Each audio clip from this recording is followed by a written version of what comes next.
What if Dean Seifer isn't just manipulating students? What if he's rewriting the future of the boys' universe itself? I know, it sounds insane, but think about it. Seifer doesn't just control minds. He makes you believe his lies are your truth. That's scarier than Homelander's lasers, scarier than Soldier Boy's blasts. Because if Seifer can reach into your head, erase your loyalty, and replace it with obedience, then the entire balance of power in the boys could shift with a single thought. And here's the part that's been haunting me since episode 4's Seifer doesn't even need compound V injections, brute strength, or flashy power moves. He just talks. He whispers. He looks at you. And suddenly you're a puppet in his private show. Vought spent years building Homelander as the perfect poster boy, but Seifer is the guy behind the curtain. Now, here's the dangerous question nobody wants to ask. If Seifer can do this to Marie Jordan, and Cate, what's stopping him from controlling Homelander?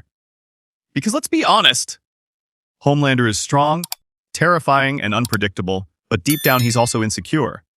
He craves validation, he needs people to cheer, and Seifer could exploit that weakness. One carefully planted thought in Homelander's fragile ego, and suddenly the world's most dangerous soup becomes Seifer's weapon. Imagine that. Homelander not leading, but following orders. But it gets darker. Who exactly is that dying old man Seifer keeps hidden away in his chamber? Fans are already calling him the man in the shadows. But I think we all know what's being teased. That's not just a random patient. That could be Dr. Thomas Godolkin himself. The original architect of the university, the man who built the foundation for training soups, and the keeper of Project Odessa's secrets. If that's true, then Seifer isn't just a dean with authority.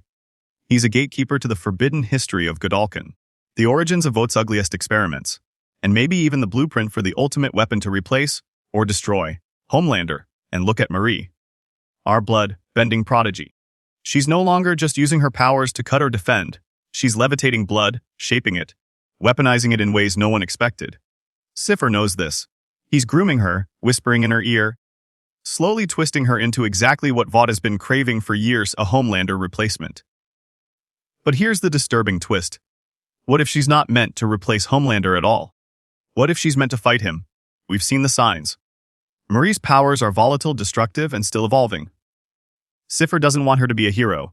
He wants her to be a blade, a weapon, a countermeasure.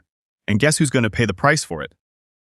Cate, Jordan, Emma, and every single student still dumb enough to think they're in control. And that's the biggest lie of all.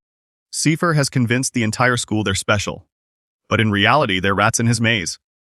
And in episode 5, the maze gets tighter. So here's where the real suspense kicks in. Thomas Godolkin Day. You think that's going to be a celebration? No, that's going to be Seifer's stage. His reveal. His moment to show that everything we thought we knew about Godolkin University was just the prologue to something far darker. And trust me, by the time this episode drops, at least one major character won't make it out alive. Here's the thing nobody's admitting about Dean Seifer. He's not building heroes, he's rewriting reality. Think about it.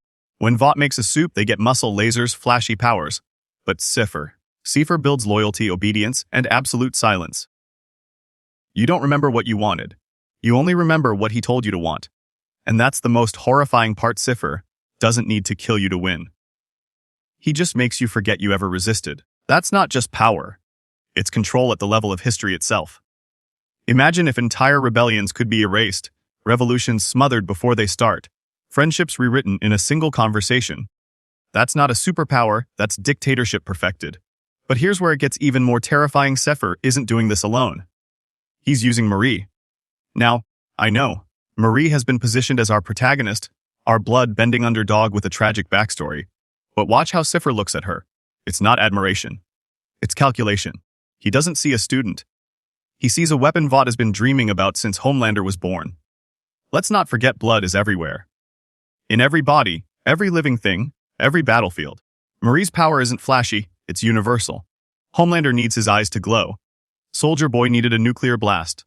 But Marie, she only needs a single drop of blood, and Seifer knows that. He's teaching her control not because he wants her to be free, but because he wants her sharp enough to strike when he says so. And here's the chilling question, strike who? Some fans think Marie is being shaped to replace Homelander. Others think she's Vought's backup plan if he ever loses control. But the darker theory, the one nobody wants to say out loud, is that Seifer is preparing her to kill him. Imagine it. Blood versus steel. Humanity's last wild card against the most dangerous soup alive. But here's where the threads start to connect in episode 5e Thomas Godolkin Day. The so-called celebration of the school's founder. Doesn't it seem suspicious? Cypher has been obsessed with the dying old man in his chamber, possibly Thomas Godolkin himself, and suddenly we're gearing up for a day that glorifies the university's history. Too neat. Too convenient. What if Godolkin Day isn't a celebration at all? What if it's Cypher's trap? Picture this: students gathered, alumni watching, cameras everywhere, VOD executives in attendance. Cypher doesn't just control a classroom anymore. He controls the narrative.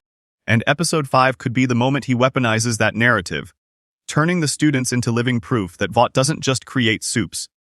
It creates loyalty so strong, it makes Homelander look weak. And here's a theory that should rattle you: what if Cypher's hidden patient, if he is Thomas Godolkin, isn't a victim? What if he's the co-conspirator? Imagine the founder of the school himself being complicit in creating a generation of soups who aren't just powerful, but programmable. That would mean Godolkin University isn't a school. It's a lab. And every student we've followed so far? Just a test subject in Cypher's ongoing experiment. But here's the real kicker. If Cypher can program students, if he can manipulate their powers and their wills, then what's stopping him from building the first army of soups whose only purpose is to obey? Think about how dangerous that is. One Homelander is chaos. 100 Homelander-level soups under Cypher's control. That's the end of free will itself. And here's the gut punch: by episode 5, we might already be too late. Because Cypher doesn't just want to influence the students. He wants to broadcast his influence. Remember how he used the university systems, the cameras, the announcements? Those weren't just tools for control inside the campus. That was rehearsal. What if Cypher is preparing to scale up, turning Godolkin Day into the first global showcase of his abilities?